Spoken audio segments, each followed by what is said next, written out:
Donald Trump becomes the first sitting president ever to stand up at the March for Life. Thank you, Mr. President. I'm Dr. Duke, she's Katie, and this is the Dr. Duke Show.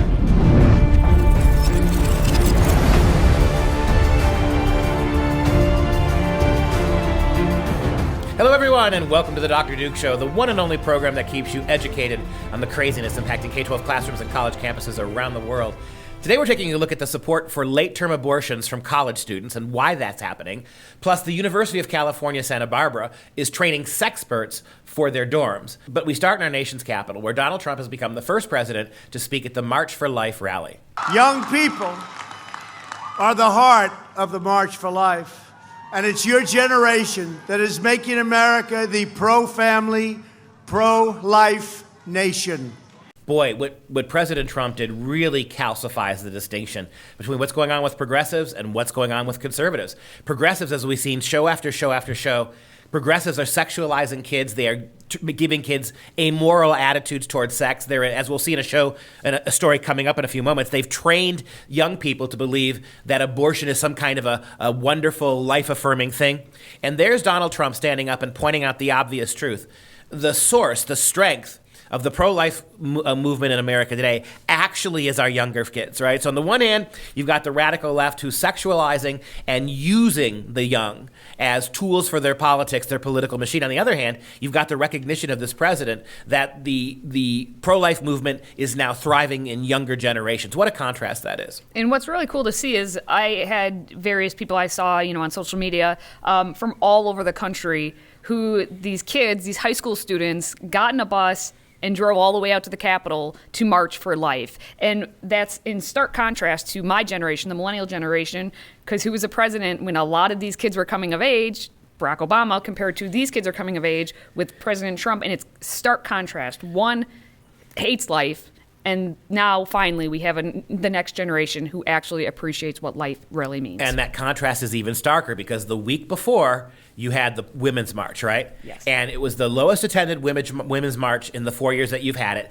There was almost no real serious coverage of it because it was such a disaster. And when you actually saw coverage of what was going on at the Women's March, almost none of it had to do with women. It was almost all Donald Trump. Trump's got to go. So for Trump to get up the next week and do this was a huge event. The media still didn't report it, right? Of course not. They didn't report the failed Women's March, and they didn't report the successful one by Trump. But talking about these contrasts, there's something about die-ins and fake blood and dying on street corners that is appropriate for abortion.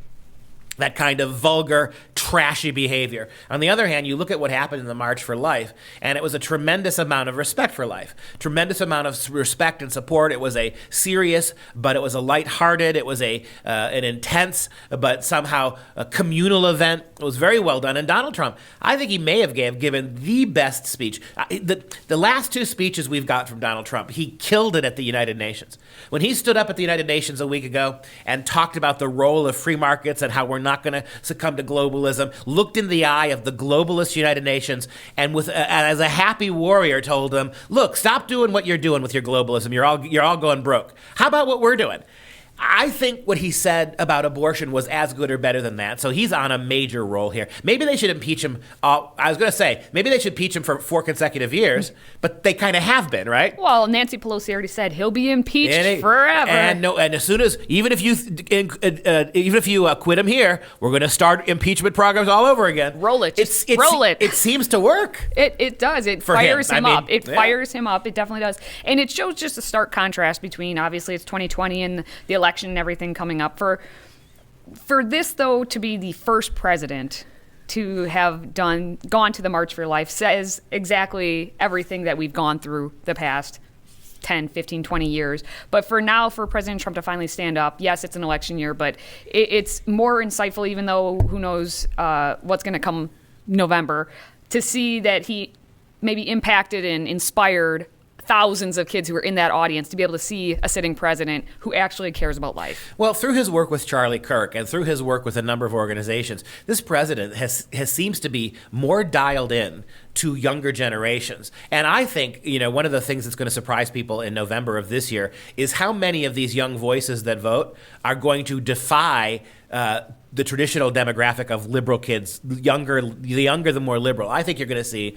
all kinds of younger kids, 18 years old to 20, college kids, who are going to quietly vote for this president. Well, I think some of the kids we know who will not be voting for President Trump are coming up in the next story and the following story, which involves Sexperts. But before we get to the Sexperts, let's talk about those students, these college students who were nowhere to be found for the March for Life. These are the ones who are supporting abortion up to birth. Eduardo Nuret of Campus Reform, he went to George Washington University. He's the kind of campus reform man on the street, if you will. And he decided to ask students if they support abortions up to birth. So many of the Democratic candidates support abortion in the third trimester. What do you think? Do you support abortion in the third trimester? I feel like at the end of the day, it's a woman's body to decide what she wants. Yeah, I mean, I'm assuming people who are getting abortions in the third trimester have some sort of medical reason for doing so, so I don't think you should be able to just ban it. But I feel like if someone doesn't want a child or doesn't want to go through with a pregnancy, they should be able to opt out. Planned Parenthood in our country is being decimated, so women's access to places where they can get an abortion is really restricted, and especially also because they can't take time off work. Oftentimes they don't have the opportunity in the first 2 trimesters. So to restrict a woman's access because of that, I think would be absurd. And what always amazes me about this is how utterly uncontextualized all of this is. These kids' answers are just out of left field, and it's the most ironically libertarian arguments that you could get. Almost all the boys make the same argument. It's up to her, man. It's up to her. It's right. It's as if it's not me. This moral relativism we've taught kids, the utter subjectivity of right and wrong. That's what strikes me here. These kids, it was the same thing when they did a show on socialism, right? They clearly have no idea what socialism is, but they're for it because their teachers are for it, and what they think is its fairness. It's the same thing here, right? This one young male, right, that we heard. I'm assuming people who are getting abortions in the third trimester have some sort of medical reason for doing so, and I don't think you should just stop that. Well, you're assuming, right? I'm assuming. Notice the morality behind the assumption that he's not even aware of, right? I mean, he's all about this, we shouldn't get in the way of people's health care. But the assumption that he didn't even realize is that it would be immoral to simply kill babies in the third trimester if there weren't some kind of a medical condition. It just shows you that these are college kids. Forget Elizabeth Warren, forget waiving tuition for everybody. Yeah, forget that. Doesn't the federal government of the United States owe everybody who's been to college in the last 20 years a full refund for the screw job that they did in terms of educating them? Well, we'll get to that story at the end. Stay tuned for that one. But I'm going to say it again. Maybe the universities ought to cough up $25,000, $30,000, $50,000 in tuition for every year over the last 20 years that any American school kid spent there, because they are not getting their money's worth in terms to be able to have historical context for serious issues, to understand their own moral positions, to be able to talk lucidly about the pros and cons of an issue. We have utterly forgotten to do that to our kids. Well, it's clear because with all these kids, anytime these reporters go to the campus, they have the basic question. So the basic question, should abortion be allowed, in the third trimester or up to birth? Okay, kids are ready for that answer. No, it shouldn't. But then Nuret comes back with the question that he wants them to have an argument. Well, why should a pregnant woman being killed be considered double homicide if the unborn child is not a human life? And that's where they completely crumble, fall apart, have no idea, egg on their face. Yeah, the minute you confront them with any facts, look, the socialist one of these was, right? Well, what about the 100 million or so, 150 million dead in the wake of socialism? I never heard that in school. I remember one guy said, "Man, did that really happen? Well, that's kind of a bummer." Right? This is all they've got going on here. And then the one that gets me, too, is the talking head of the Planned Parenthood girl, right? Talking head. Quote, "Planned Parenthood in our country is being decimated." Okay. 600 million taxpayer dollars to Planned Parenthood. And I love the fact that she's so naive. Planned Parenthood says that we don't really do abortions. Planned Parenthood to this day is saying we don't do abortions. And look at what she just said. She outed her own organization. This is what gets me about this. That in their answers, these kids completely contradict their own narratives, or the narratives that people like Planned Parenthood would like you to have. They undercut them. They exactly do. And the fact that girl was standing next to her friend who was kind of sort of thinking a little bit, but she just came in ready to be like Planned Parenthood spokesperson for the day. Well, and what is this Planned Parenthood girl? Oftentimes mothers don't have the opportunity in the first 2 trimesters. I'm just so busy. 6 months. 6 months of pregnancy. I have things to do. Got my nails done. My hair. Got the hair done. They don't have time. I mean, think about the morality of that. We're not concerned in the least about the viability of a child, the capacity to feel pain. All we think, if mom's got too busy of a schedule, right? Well, that's the baby's fault. And by that argument, by the way, you ask yourself, well, what about the 6-month-old baby that's already been born, right? What about that? Mom isn't going to have time to do a lot of things. So maybe by your reckoning, maybe that would be okay post-birth. Why not? These interviews on the street are both illuminating and embarrassing, and it's frustrating too. Well, maybe these, should-be mothers-to-be are just too busy becoming dorm sexperts. Oh, because yes. they're in California, at the University of California, Santa Barbara, where they currently are enlisting students in the Safer Sex Peers Certification Training. You're going to put that on your resume.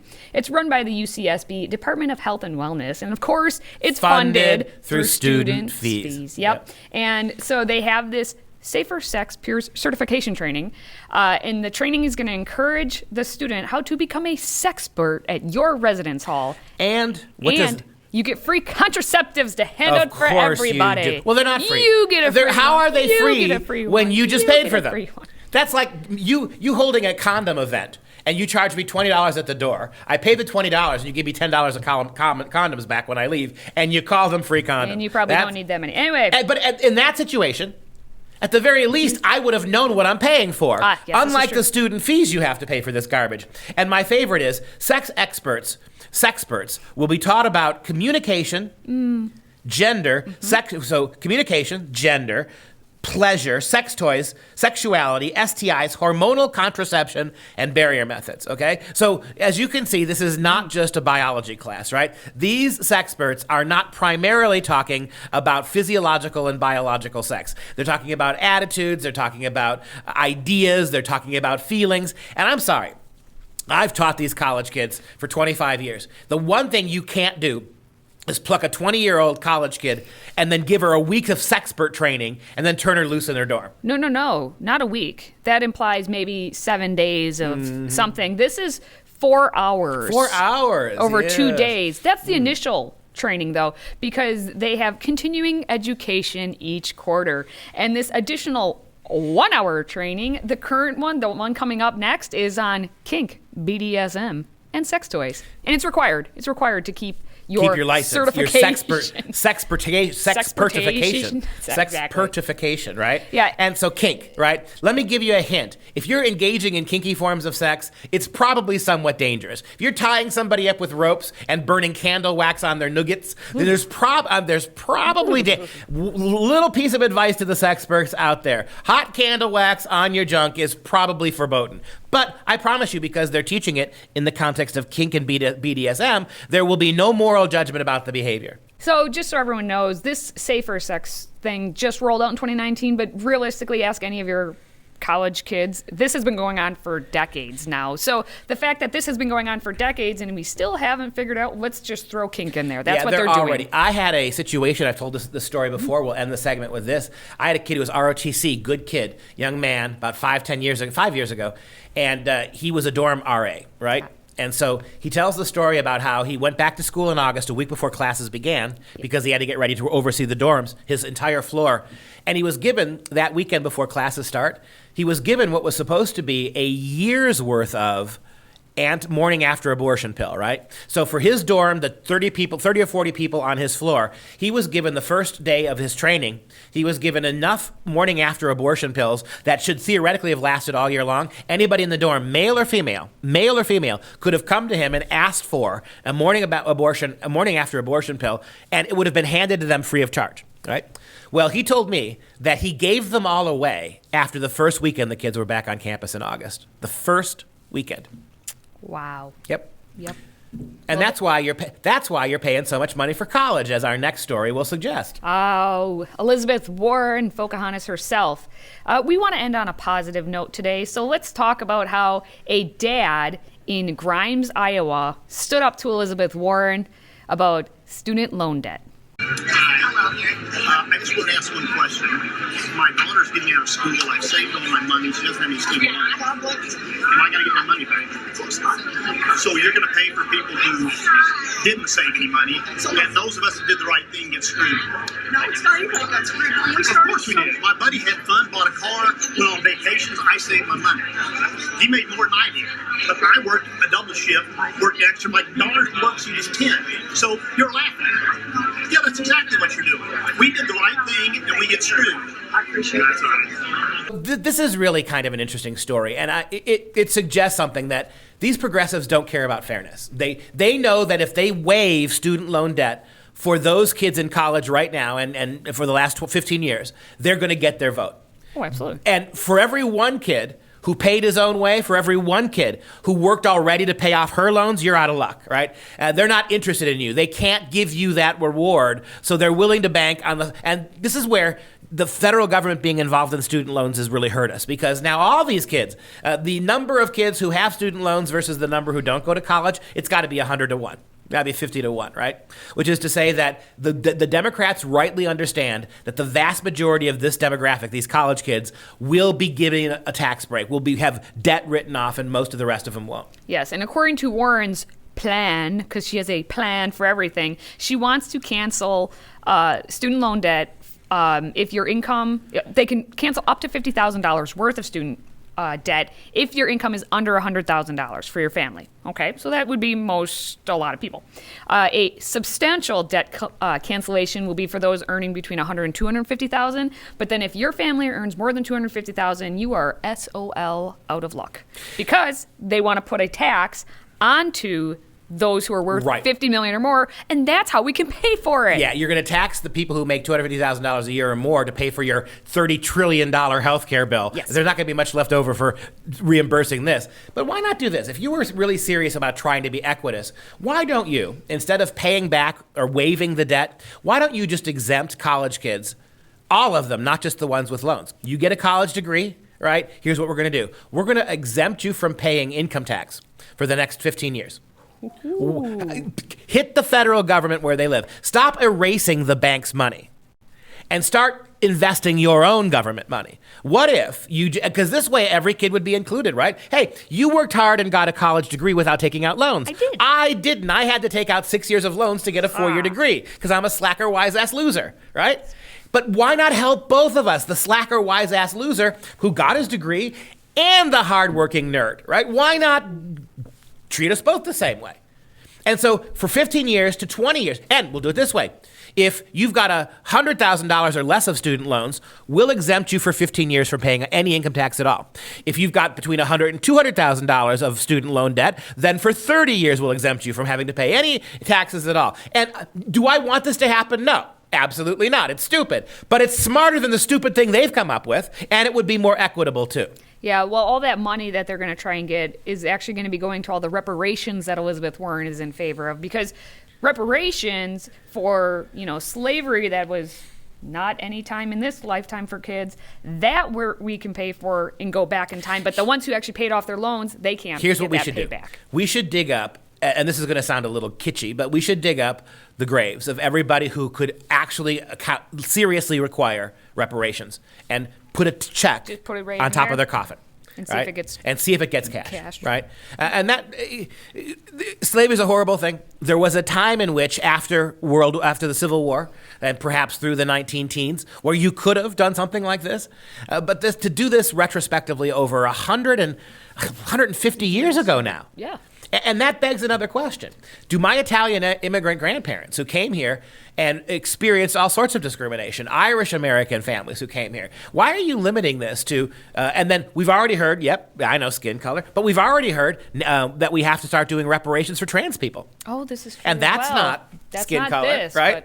So in other words, as long as you're part of some reliably progressive coalition, we'll pay you reparations. If you're not, as she said, you're out of luck. What did she say? Tough luck? Oh, I said SOL. No, what did she say? What did Warren say? Oh, she said, of course not. Of course not. Of course you won't. Not. But, of course you're not going to get reimbursed. If you paid off your loan, she said, God bless you. Yeah, God bless. So now she believes in God. We've got her, right? Now, Elizabeth Warren believes in God now. We've got her by the short hairs. Okay, we're going to wrap it up for this Monday show. If you would like to support this program, please consider joining our Patriot Club for $25 a month. Visit drdukeshow.com to get yourself started. If you're a fan of the show and have a business, consider partnering with us. Visit freedomproject.com/advertise, freedomproject.com/advertise to learn more. For Freedom Project, I'm Dr. Duke and she's Katie. Until next time, you stay educated, my friends.